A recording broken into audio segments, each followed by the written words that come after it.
The town of Black Hollow had always smelled like dust and lies.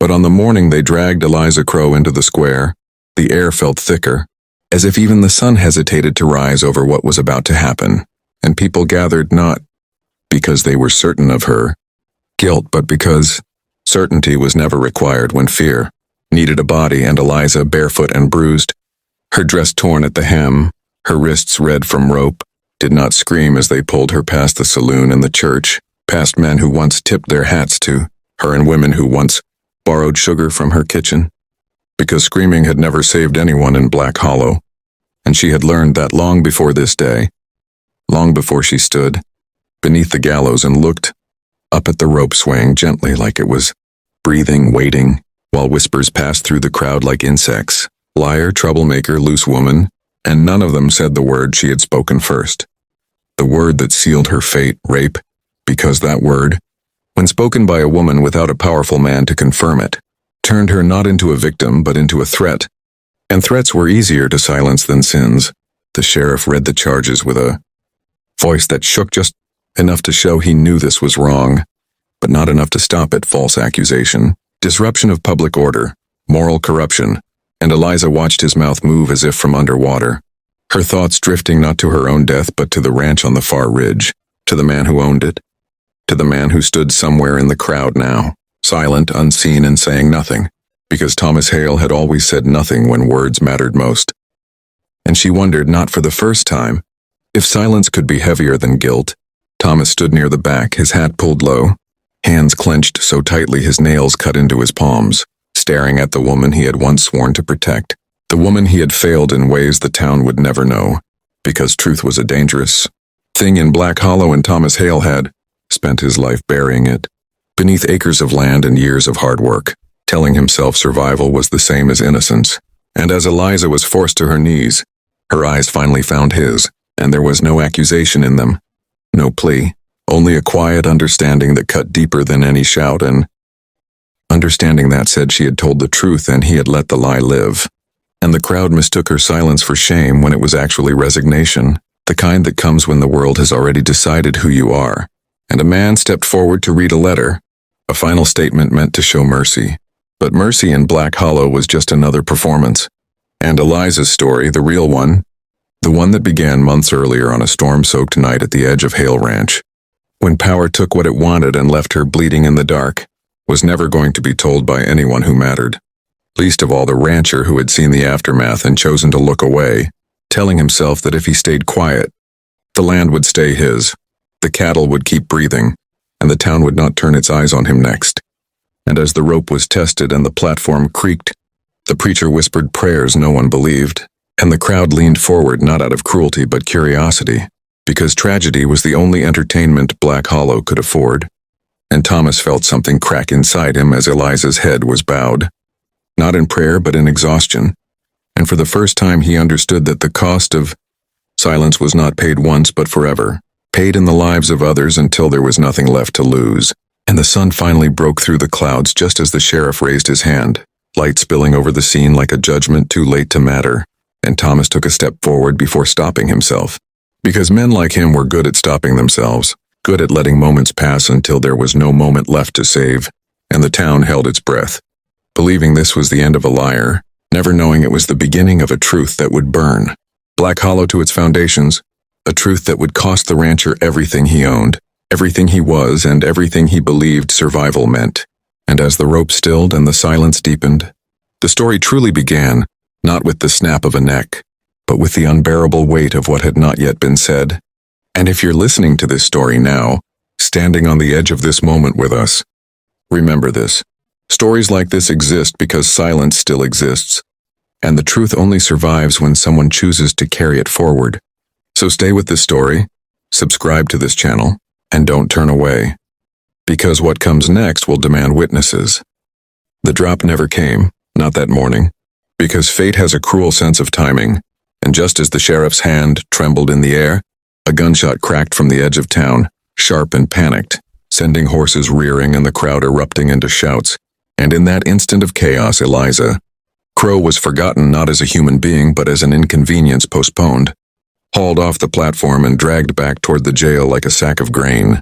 while Thomas Hale stood frozen, the echo of the shot still ringing in his ears like a warning meant only for him, because he knew even then that this delay was not mercy, but prolongation, that Black Hollow had only tightened the rope around her neck instead of pulling it.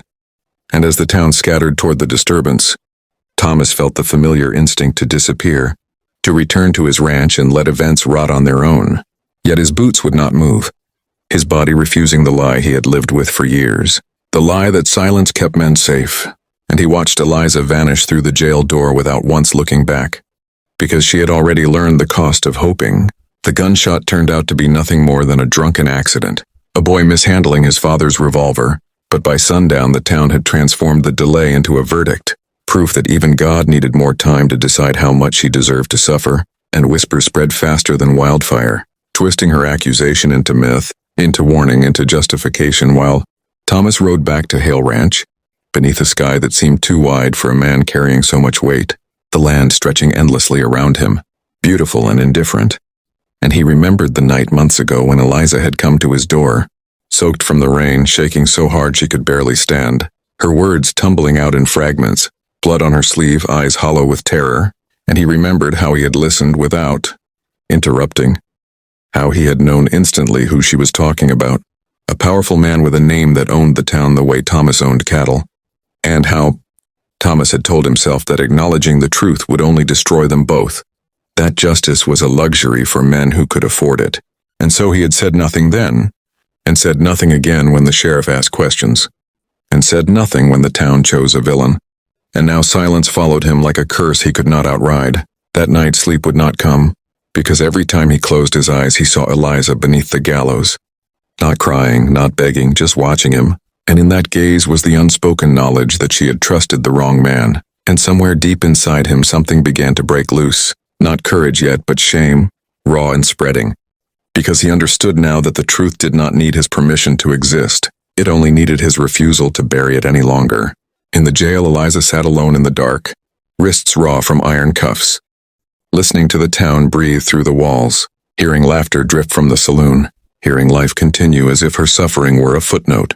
And she thought about how easily a woman's pain became a story others told for her, how quickly it was rewritten into something convenient, and she wondered if dying would be simpler than waiting, because waiting meant remembering every face that had turned away, especially the one she had believed would stand.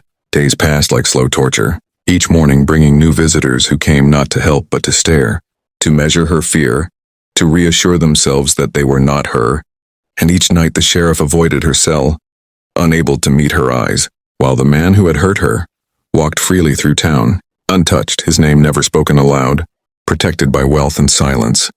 And Thomas watched all of it from a distance, his presence a ghost in the margins, until one evening he rode into town long after dark and stood outside the jail, listening to Eliza cough in her sleep, the sound breaking something final inside him, because it sounded like drowning, and he realized that survival without truth was just another form of death. He did not go inside that night, did not speak, did not act, because men like Thomas Hale change slowly, painfully and often too late, but the seed had been planted, and seeds grow even in poisoned soil, and the town felt it before it saw it, a tension creeping into conversations, a sense that something unfinished was moving beneath the dust.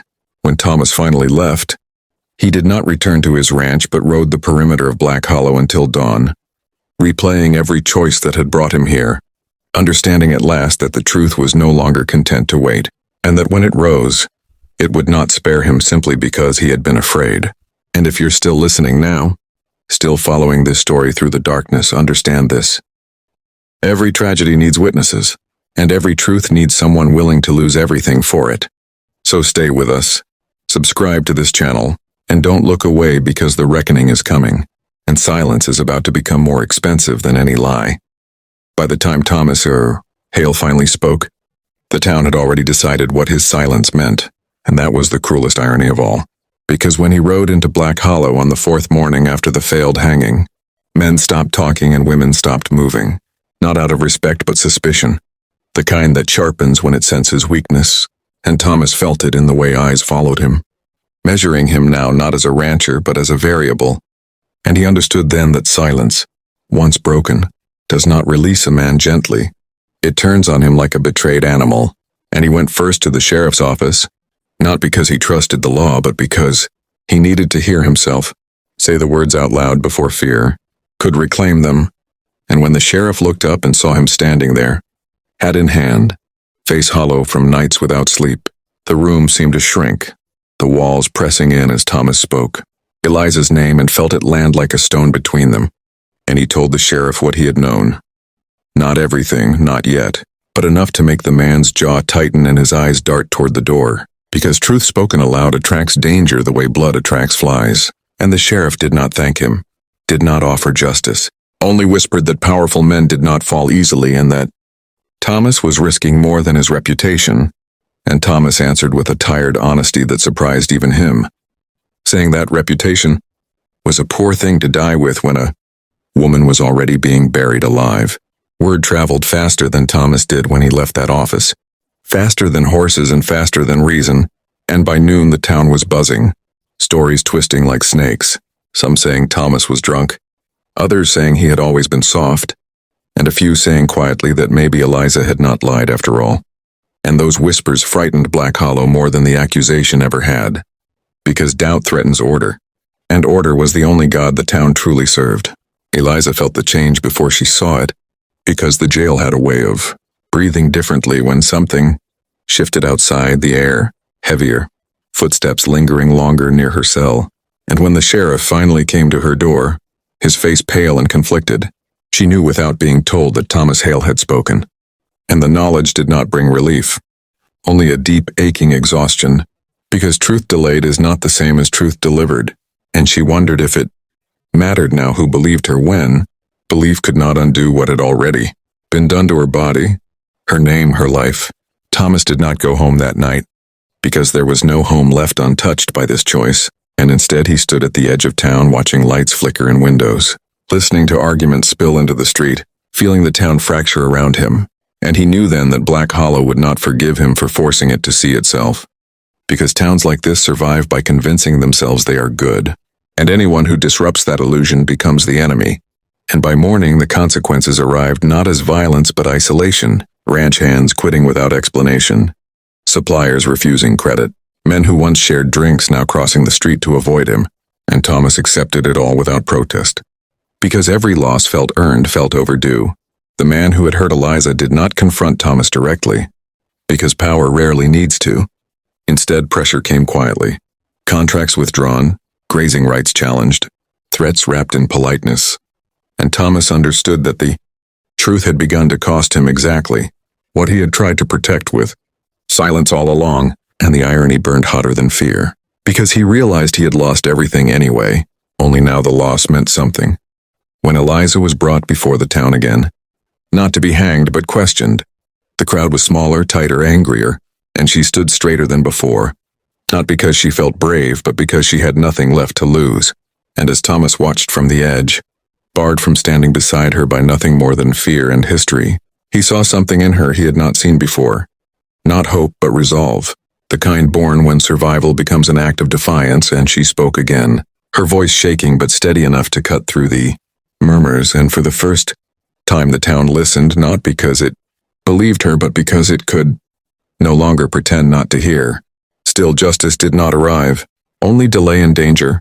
And when Thomas rode back to his ranch that evening to find his barn burned and cattle scattered, he did not fall to his knees or curse the sky. He simply stood in the ashes and nodded, because the truth had finally named its price, and he was paying it one piece at a time. And as smoke drifted into the darkening sky, carrying with it the last illusion that he could survive this intact, Thomas Hale understood that redemption was not about being forgiven. It was about choosing to stand even when standing meant destruction. And if you're still here, still listening, understand this: stories like this do not ask for comfort, they ask for courage. And if you believe truth matters even when it costs everything, then stay with us, subscribe to this channel, and bear witness, because the final chapters will not be kind, but they will be honest. Black Hollow did not explode into violence all at once, because towns like this preferred slow punishment, the kind that starved a man before it broke him, and Thomas Hale felt it in the days that followed as surely as he felt the ache in his bones when he woke each morning on a ranch that no longer felt like his fences cut in the night, cattle driven off without tracks, Water poisoned just enough to sicken but not kill. Warnings delivered without words, and still he stayed. Because leaving would have meant admitting that silence had won after all, and he could not carry that weight again. Eliza was released from the jail not because she was forgiven, but because holding her had become inconvenient. And when she stepped back into the street, thinner, harder, eyes hollowed by waiting, the town did not greet her with mercy but with avoidance. Doors closing softly, faces turning away, as if she were a ghost who reminded them of something unfinished. And Thomas watched her walk alone toward the edge of town, the same edge where truth went to die, and he followed at a distance, not to protect her but because he could not let her walk into that silence alone again. And when she finally turned and saw him, there was no anger left in her, only a tired clarity that hurt worse than blame. And she told him quietly that speaking late did not undo damage, that courage delayed still leaves scars. And Thomas accepted that without defense, because apologies mean little when lives have already been dismantled.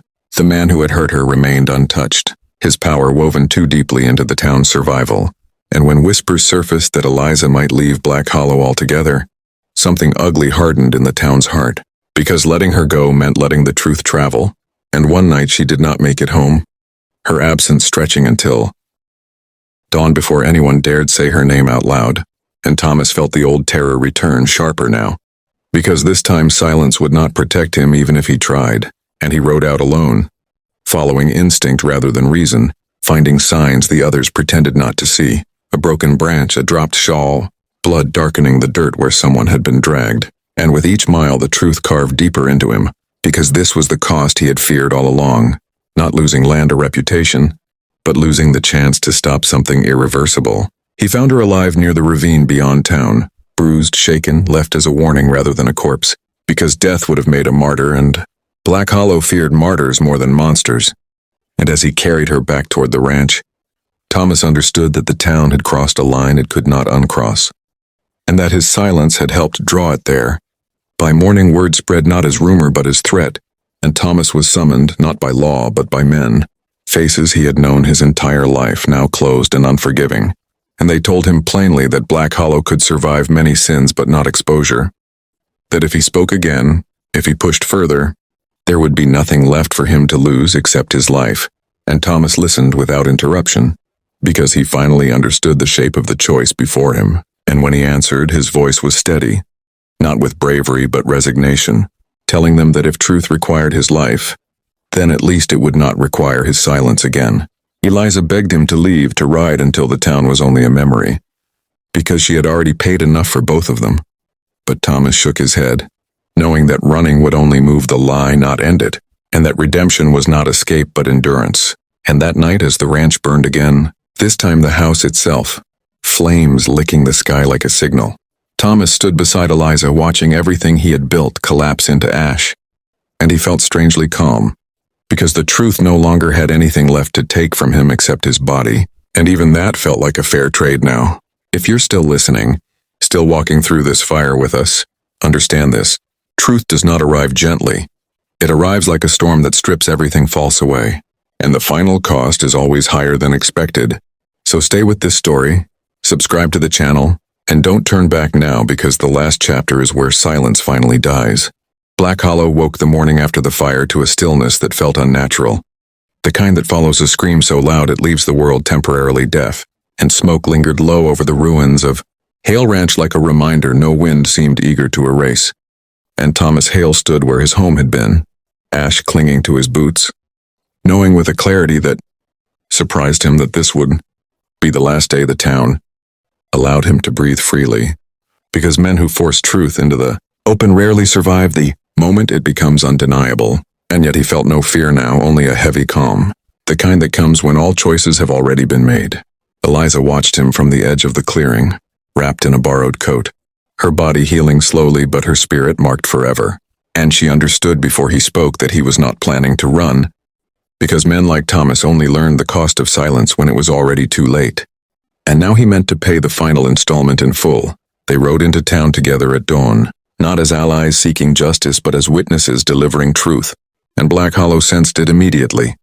Doors closing, faces tightening, because the town knew when a reckoning had arrived, and this time it could not be delayed by a gunshot or a lie. And when Thomas stood in the square and spoke, not to the sheriff but to the people, his voice carried not because it was loud but because it was finished running, and he named the man who had hurt Eliza, named the night, the place, the threats, and he admitted his own cowardice without excuse. And that confession struck deeper than the accusation itself, because it stripped the town of its favorite defense, the belief that silence was neutral. Chaos followed, not the wild kind, but the controlled violence of men protecting their own, and Thomas felt the first blow before he saw it. A rifle butt cracking against his ribs, the crowd surging not to save him but to erase the problem he represented, and Eliza screamed his name as he fell, the sound cutting through the town like a wound, and still he kept speaking until blood filled his mouth and words became breath, because truth spoken at last does not stop just because the speaker is broken. They dragged him to the same gallows that had nearly claimed Eliza, because symbolism matters to people who believe they are righteous. And as the rope was placed around his neck, Thomas looked out over Black Hollow and saw not monsters but ordinary people who had chosen comfort over courage.